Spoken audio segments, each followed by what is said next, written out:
Class में आज जो हम अध्ययन करने वाले हैं वो हम अध्ययन करेंगे इतिहास के पन्नों के श्रृंखला की। ठीक है, तो इसी सीरीज को हम पुनः कंटिन्यू करेंगे।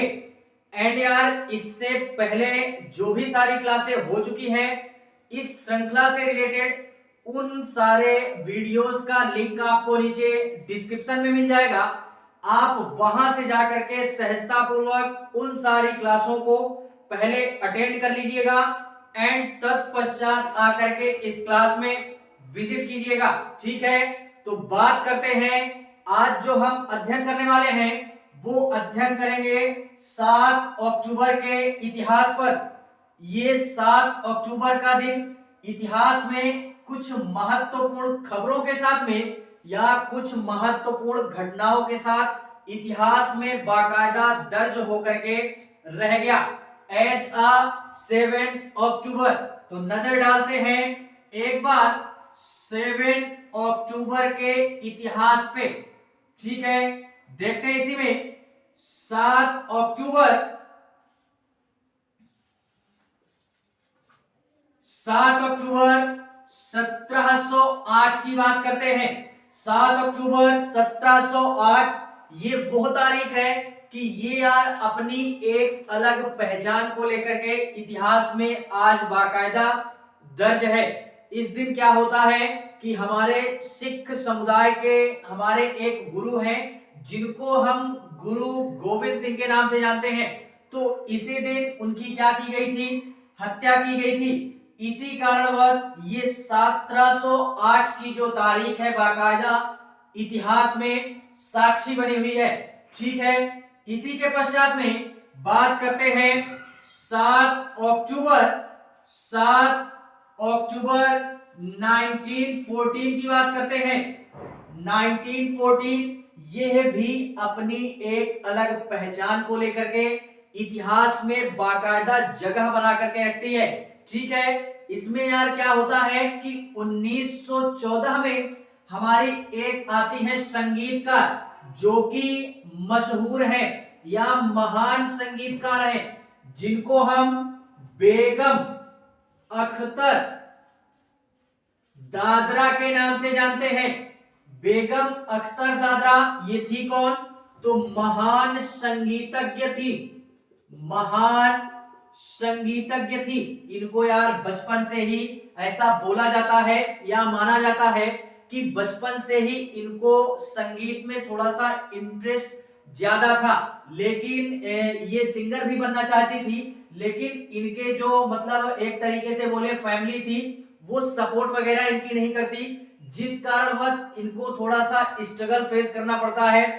लेकिन फिर भी ये अपने सपनों में बाकायदा अपने एक तरीके से बोले तो अपने संघर्षों का सामना किया और अपने दम पे बाकायदा संगीत की दुनिया में अपना नाम इतिहास में दर्ज करा पाई। ठीक है, तो इस कारणवश भी ये जो 7 अक्टूबर 1914 की तारीख है ये बाकायदा बेगम अख्तर दादरा के नाम से दर्ज है। और इतना ही नहीं, संगीत की दुनिया में इन्होंने महारत हासिल किया था। कौन कौन से यार, हमारे कुछ संगीत ऐसे हैं कुछ क्या जिनके नाम दे दिए जाते हैं, जैसे हमारा गजल हो गया, कव्वाली वगैरह हो गया, या इसी तरीके से बोले तो एक हमारा ठुमरी भी होता है, ठुमरी संगीत। तो इस तरीके की जितनी भी संगीत थी वो यार अख्तर दादरा जी इनमें क्या थी, बहुत ही परिपक्व थी। तो इनके द्वारा क्या क्या संगीत में मतलब इनके द्वारा गायन गाया गया, तो एक प्रकार से बोले तो गजल में गजल, एंड इसी के पश्चात में बात करें तो ठुमरी एक प्रकार का संगीत होता है, ठुमरी इसमें भी। एंड इतना ही नहीं, इनको उर्दू का ये शुद्ध उच्चारण करती थी, एकदम बेहतरीन तरीके से शुद्ध उच्चारण करती थी उर्दू का। और इतना ही नहीं, ये जो गजल है, गजल के लिए इनको कहा जाता है कि ये बहुत ही, या कई जगह कुछ लोग ऐसा लिखते हैं या बताते हैं कि गजल और गीत की दुनिया में या संगीत की दुनिया में आज भी इनका नाम बाकायदा दर्ज है। ठीक है, तो इतनी सारी चीजें हमें याद रखनी है दादरा जी के संदर्भ में। बात करते हैं 1999 की। 7 अक्टूबर 1919 की बात करते हैं। 1919 ये भी तारीख अपने आप में अलग पहचान के साथ में दर्ज है और इसमें थोड़ा सा स्टार लगाते हैं। 1919 इस दिन क्या होता है? इसमें होता है कि सर्वप्रथम सबसे पहली बार हम लोग एक बात बोलते हैं या एक पत्रिका प्रकाशित होती है जिसको हम नवजीवन नवजीवन पत्रिका के नाम से भी जानते हैं। पत्रिका के नाम से नवजीवन पत्रिका इतनी इंपॉर्टेंट क्यों हुई? जो कि इसको इतिहासकारों ने इतिहास में दर्ज कर दिया यार। इस कारणवश हुई कि मतलब सर्वप्रथम हम ये बात करते हैं कि इस नवजीवन पत्रिका के जो संपादक हैं या लेखक हैं वो है हमारे राष्ट्रपिता महात्मा गांधी। राष्ट्रपिता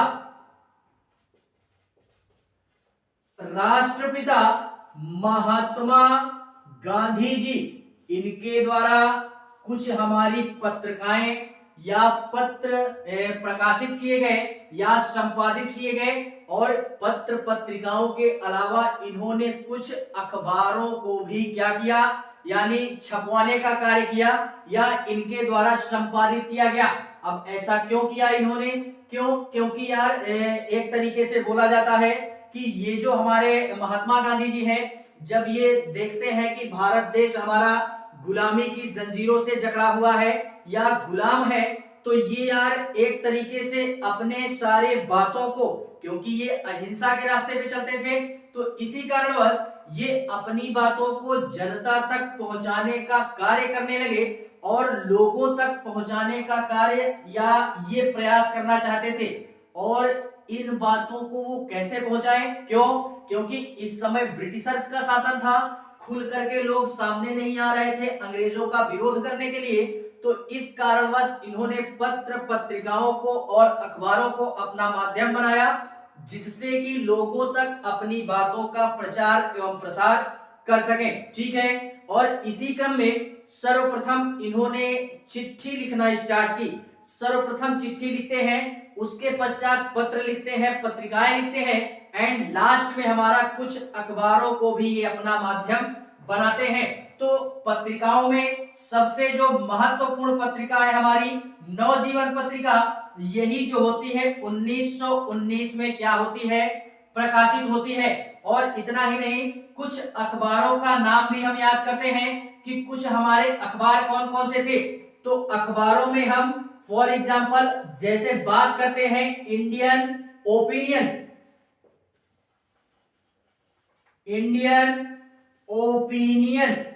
न्यूज़पेपर,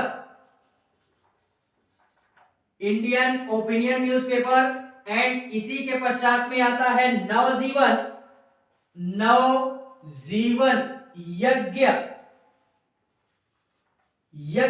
इंडियन न्यूज़पेपर, दूसरा ये हो गया। एंड लास्ट हमारा आता है हरिजन करके आता है, हरिजन न्यूज़पेपर। ठीक है, ये इस प्रकार के हमारे यार पेपरों को इन्होंने क्या किया? माध्यम बनाया जिससे इनकी बातों का प्रचार और प्रसार लोगों तक बड़े ही बेहतरीन तरीके से हो सका। ठीक है, तो इस कारणवश भी ये 1919 की तारीख बाकायदा महात्मा गांधी के नाम पे 7 अक्टूबर के तौर पे इतिहास में आज क्या है? दर्ज है। ठीक है, बात करते हैं इसी 7 अक्टूबर के इतिहास में कुछ अन्य घटनाओं की जो कि हमेशा और हमेशा के लिए साक्षी बन के रह गई इतिहास में। ठीक है,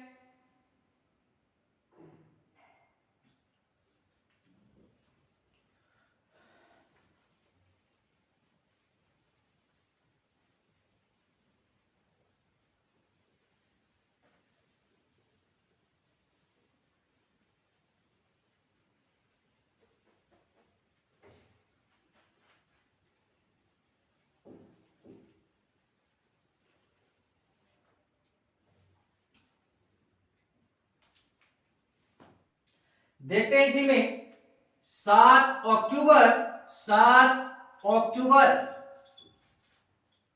1944 यानी 1944, यह भी यार अपने आप में अलग है। ठीक है, इसी कारणवश इतिहासकारों ने इसको इतिहास में बाकायदा 7 अक्टूबर के तौर पे दर्ज कर दिया। इस दिन क्या होता है कि डम्बर्टन ओक्स सम्मेलन होता है। क्या होता है? डम्बर्टन ओक्स सम्मेलन ये होता है हमारा। अब ये क्या होता है? डम्बर्टन ओक्स सम्मेलन है क्या? तो ये हमारा पहली बात बोले तो इस सम्मेलन का जो हमारा मुख्य उद्देश्य था वो एक ही उद्देश्य था कि संयुक्त राष्ट्र संघ का हमारा ढांचा प्रस्तावित किया जाना चाहिए। ठीक है, इसी कारणवश इस सम्मेलन का आयोजन हमारे किया गया। और किन लोगों ने किया? तो कुछ हमारे देश ऐसे हैं जो मिल करके इस सम्मेलन का आयोजन हमारे करते हैं। और इतना ही नहीं, कौन कौन से देश हैं हमारे? तो जैसे हमारा हो गया कौन सा, जिसको हम संयुक्त राष्ट्र अमेरिका के नाम से जानते हैं। और इतना ही नहीं, दूसरा हमारा संयुक्त राष्ट्र संघ आता है या संयुक्त संघ के नाम से भी जानते हैं। संयुक्त राष्ट्र संघ या संयुक्त संघ के नाम से, या जिसको हम सोवियत संघ के नाम से भी जानते हैं। एंड इतना ही नहीं, इसके पश्चात में आता है हमारा ब्रिटेन के पश्चात आता है हमारा चीन। इस तरीके के जितने भी देश हैं हमारे, इस तरीके के ही क्या, यही 4 पर्याप्त है। ठीक है, इन चारों को हमें याद रखना है। इन चारों देशों ने मिलकर के एक विश्व संगठन बुलाई और इस विश्व संगठन के माध्यम से संयुक्त राष्ट्र का क्या किया जा सका, एक प्रस्तावित ढांचा तैयार किया जा सका। अब इससे क्या तात्पर्य है? इससे अभी तात्पर्य समझ में आएगा आगे जैसे हम घटनाओं का वर्णन करेंगे। ठीक है, तो घटनाओं का भरपूर आनंद लेते हैं हम लोग। और इसी में यार जैसे ही ये ढांचा प्रस्तावित होता है तो इस ढांचे प्रस्तावित होने के क्रम में यार एक तरीके से विश्व संगठन जो है ये संयुक्त राष्ट्र को क्या करता है, एक तरीके से आगे बढ़ाने का प्रयास करता है या इसका मसौदा तैयार किया जाता है। और इतना ही नहीं, यानी जब इसका मसौदा तैयार कर दिया जाता है तो इस पर विचार और विमर्श करने के लिए कुछ दिन पश्चात में, ठीक है, ये कुछ दिन पश्चात में इस मसौदे पर या इस प्रस्ताव पर विचार विमर्श किया जाता है। और इस विचार विमर्श के क्रम में जो हमारे देशों ने मिलकर के इस प्रस्ताव पे यानी मंजूरी दी थी, उनको ऊपर या उन्हीं लोगों ने मिलकर के इस पर विचार अपने दिए और लोगों की भी राय ली।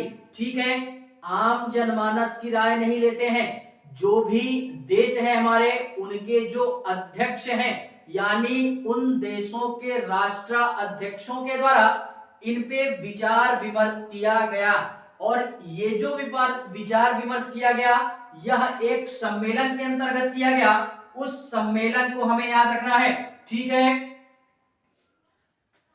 जिसको हम लोग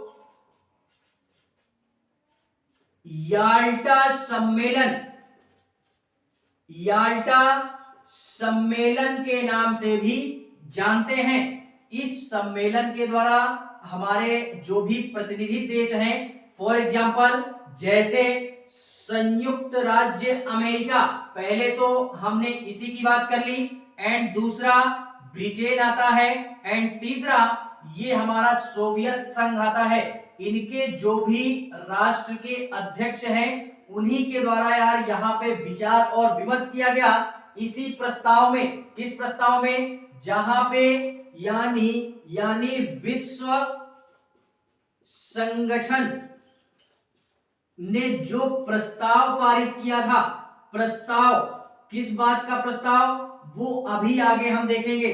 तो इसी प्रस्ताव पे ये लोग क्या करते हैं, याल्टा सम्मेलन के अंतर्गत विचार विमर्श किया जाता है। एंड इसी के पश्चात में अंत में जब ये सारा सिस्टम हो जाता है तो जो भी हमारा विश्व संगठन था इसी के माध्यम से संयुक्त राष्ट्र सम्मेलन के जितने भी देश हैं लगभग 50 देशों के प्रतिनिधि इस सम्मेलन में भाग लेते हैं। इसको भी याद रखना है, यानी लगभग 50 देशों के समूह ने 50 देशों के समूहों द्वारा इस सम्मेलन में भाग लिया जाता है और फाइनली लास्ट में इस मतलब विश्व संगठन के द्वारा या अंतरराष्ट्रीय संगठन के द्वारा हमारा फाइनली ये जो मसौदा था या ये जो प्रस्ताव था इन लोगों के द्वारा बाकायदा पारित कर दिया जाता है और लास्ट में फाइनली जो भी प्रस्ताव था हमारा या जो ढांचा था उस संविधान को पूरी तरीके से अंगीकृत कर दिया जाता है। ठीक है, तो इस कारणवश ये जो हमारी तारीख है 7 अक्टूबर 1944 की ये बाकायदा अपनी एक अलग पहचान को लेकर के इतिहास में आज दर्ज है। ठीक है, बात करते हैं इसी इतिहास के पन्नों में ही 7 अक्टूबर में ही अन्य घटनाओं की। ठीक है,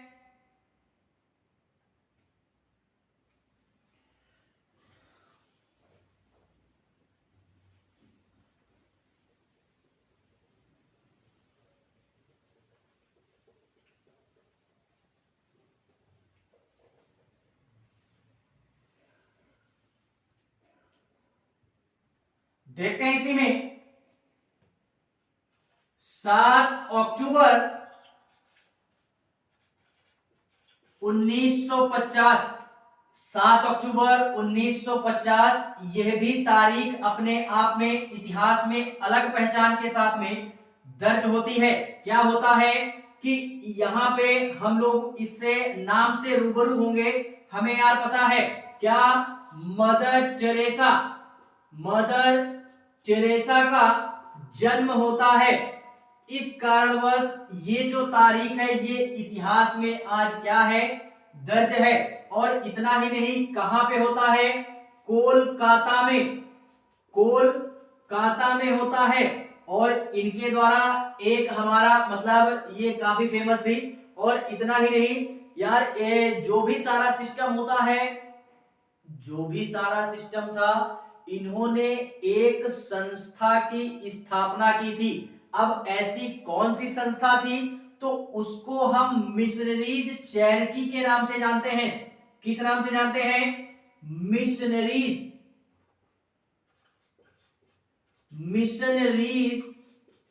चैरिटी के नाम से जानते हैं। इसकी स्थापना की थी टेरेसा जी ने। और यह एक ऐसी चैरिटी थी कि इसके माध्यम से अलग अलग देशों में या विभिन्न देशों में जो भी मनुष्यों के द्वारा या मनुष्यों के राहत के लिए या मानव कल्याण के लिए जो भी कार्य किए जाने थे वो सारे इसी संस्था के माध्यम से हो रहे थे। विभिन्न प्रकार के कार्य होते हैं और लगभग आज 120 देशों से भी अधिक मतलब देशों में ये चैरिटी हमारी क्या कर रही है, कार्यरत है। इतना हमें क्या करना है, याद रखना है। और काफी अच्छी चैरिटी थी ये। आज वर्तमान में भी बात करें तो यार काफी सारे देशों ने इस चैरिटी के माध्यम से मानव राहत कल्याण का कार्य किया है। तो यह पूरा का पूरा जो श्रेय जाता है वो टेरेसा जी को ही जाता है। ठीक है, इस कारणवश भी ये जो हमारी तारीख है ये बाकायदा आज इतिहास में अपनी एक अलग पहचान को लेकर के दर्ज होकर के रह गई। और इतना ही नहीं, ये यार इसमें ईसाई धर्म के लोग जो ज्यादा हैं उनकी मंडली ज्यादा है। ईसाई धर्म के जो भी हमारे लोग हैं लगभग 4,500 टाइप की मंडलियां कार्य कर रही हैं इसमें। इस बात को भी हमें याद रखना है। इसी के पश्चात में बात करते हैं 7 अक्टूबर 1971 की। यह तारीख भी अपने आप में अलग पहचान को लेकर के इतिहास इसका साक्षी बना हुआ है। क्या होता है कि नाम सुना होगा तो अच्छी बात है, नहीं सुना तो हम बता रहे हैं कि केलवप्पन, केलप्पन बोलते हैं। इनका क्या होता है? निधन होता है। केलप्पन का निधन होता है। ये थे कौन? तो ये एक प्रकार के, ये जो केलप्पन थे ये एक समाज सेवी या समाज सुधारक के तौर पे इनको आज हम जानते हैं। इनको स्वतंत्रता सेनानी भी बोलते हैं। स्वतंत्रता सेनानी के तौर पे भी इनको हम जानते हैं। और इतना ही नहीं, इनको हम एक राष्ट्रवादी नेता के तौर पे भी जानते हैं। ठीक है, इसी कारणवश ये जो हमारे केलप्पन जी हैं बाकायदा 7 अक्टूबर के इतिहास में दर्ज होकर के रह गए, हमेशा और हमेशा के लिए। इतना ही नहीं यार, इनके बारे में कुछ कहानियां प्रचलित हैं। कहानियां ये है कि जैसे इनके बारे में बोला जाता है कि जब ये मतलब कॉलेज टाइम पे थे तो यार उस समय हमारा ब्रिटिशर्स की लड़ाई हो रही थी, जिसमें प्रमुख थे हमारे, या प्रमुख जो पात्र थे हमारे, वो थे हमारे महात्मा गांधी जी। ठीक है, तो उन्हीं के द्वारा एक हमारा आंदोलन चलाया जा रहा था उस समय, जिसको हम लोग असहयोग आंदोलन के नाम से भी जानते हैं। तो इस असहयोग आंदोलन में इन्होंने भाग लिया था और उस समय ये कॉलेज टाइम पे थे। ये अपनी पढ़ाई को छोड़ करके उस आंदोलन में बाकायदा शामिल होते हैं, जिससे इनका पूरा कैरियर जो है वो तो दांव पे लगता ही है, लेकिन कैरियर जो गया वो गया। पढ़ रहे होते तो इतिहास में ना दर्ज हुए होते, पढ़ाई छोड़ दी, बाकायदा भारत को स्वतंत्र कराने में अपना एक योगदान दिया। इसी कारण बस इतिहास में आज ये अमर होकर के रह गए। ठीक है, और इतना ही नहीं, ये गांधी जी से काफी प्रभावित थे। ठीक है, इसी के संबंध में ये बोला जाता है कि गांधी जी ने एक हमारा आंदोलन और चलाया था, जिसको हम सत्याग्रह आंदोलन के नाम से भी जानते हैं। इस सत्याग्रह आंदोलन के स्वयं जो भी हमारे शुरुआत करता थे वो थे हमारे महात्मा गांधी जी।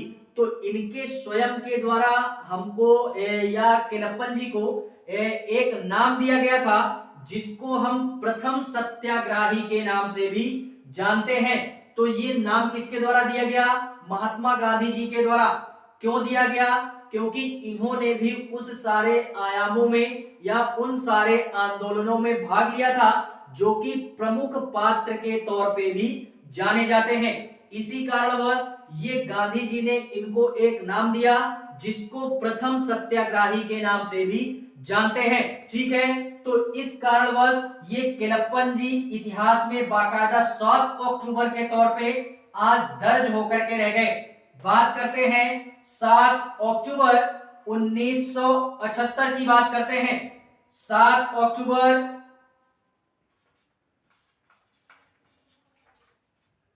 1978 की बात करते हैं। 7 अक्टूबर 1978, यह भी यार तारीख इंपॉर्टेंट है, इसको भी याद रखेंगे। इस दिन क्या होता है कि भारतीय क्रिकेटर है हमारा, एक क्रिकेटर नहीं बोलते हैं उसको, हम बॉलर बोलते हैं, यानी एक मशहूर बॉलर है हमारे, जिनको हम लोग जहीर खान के नाम से जानते हैं। तो जहीर खान का जन्म होता है, कहां पे होता है? महाराष्ट्र के गेलमाबाद में या केलमाबाद में। ठीक है, तो जहीर खान का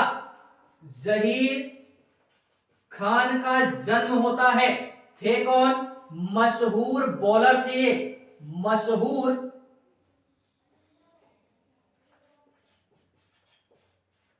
मशहूर बॉलर थे। कहां के? इंडियन क्रिकेट टीम के। ठीक है, और इतना ही नहीं, इनके संदर्भ में यह भी बोला जाता है कि ये हमारे इंडियन टीम की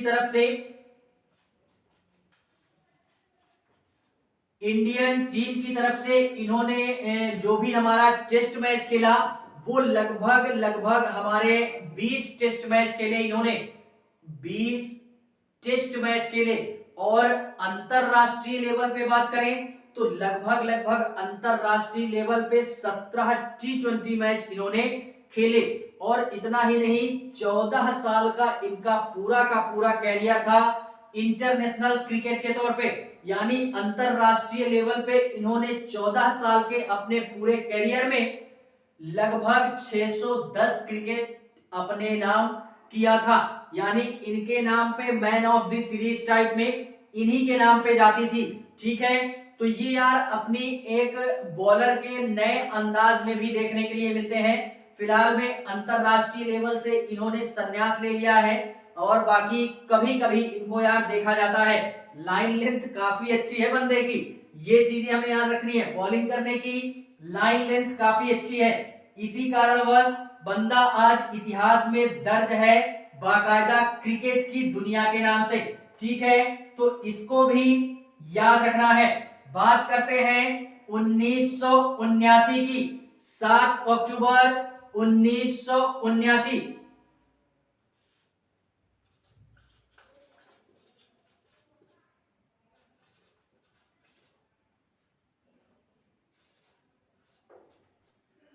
ये क्या होता है, युक्तामुखी। इसका क्या होता है, युक्तामुखी का जन्म होता है। ये फिलहाल में मैं यार शुरू से ही जब से ये सारी क्लासें मैं ले रहा हूं इतिहास के पन्नों की, यार अब आप लोगों को क्लास अटेंड करते करते ये अंदाजा लग गया होगा कि मतलब कौन सी घटना हमारे लिए इंपॉर्टेंट है और कौन सी घटना हमें छोड़नी है। यार घटनाओं को जो भी इंपॉर्टेंट है उसे याद रखना है, बाकी जो इंपॉर्टेंट नहीं है उसको हम केवल माइंड में सेट करके रखेंगे। ठीक है, तो बॉलीवुड की जितनी भी खबरें हैं उनसे हमें रूबरू होना है केवल, बाकी याद नहीं रखना है। ठीक है, तो बॉलीवुड की खबरों से दूर रहेंगे। युक्तामुखी, इसका क्या होता है, जन्म होता है। कब होता है, 1979 में। ये थी कौन, तो ये भी एक अभिनेत्री थी भारतीय सिनेमा की। ये हिंदी फिल्म इंडस्ट्री की एक अभिनेत्री थी।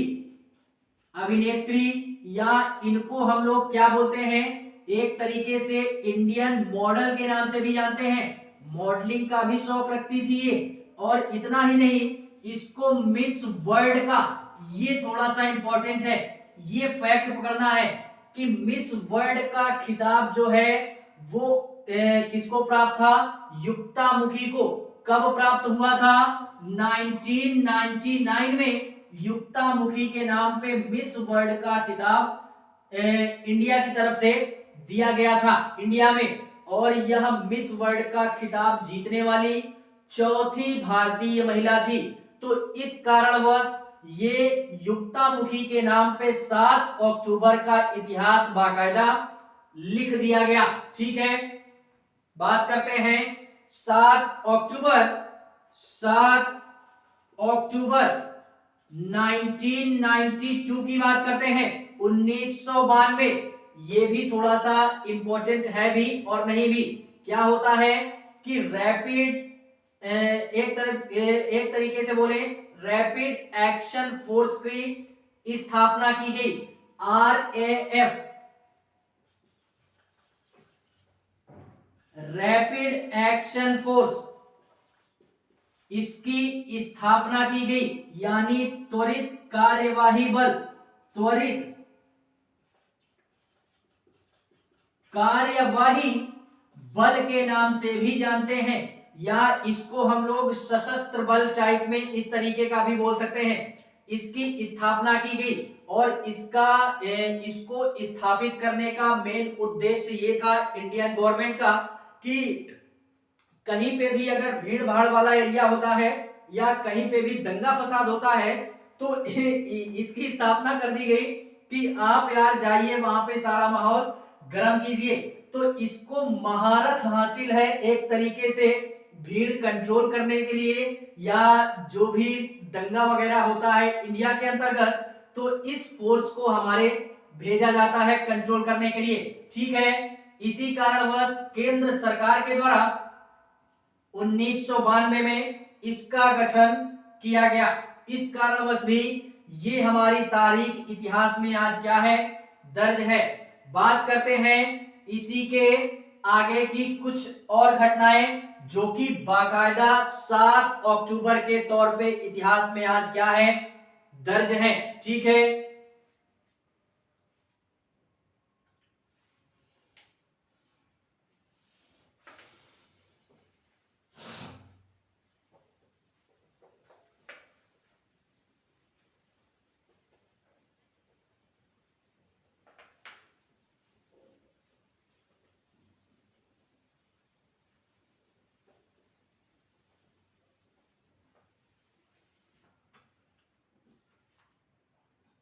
देखते हैं इसी में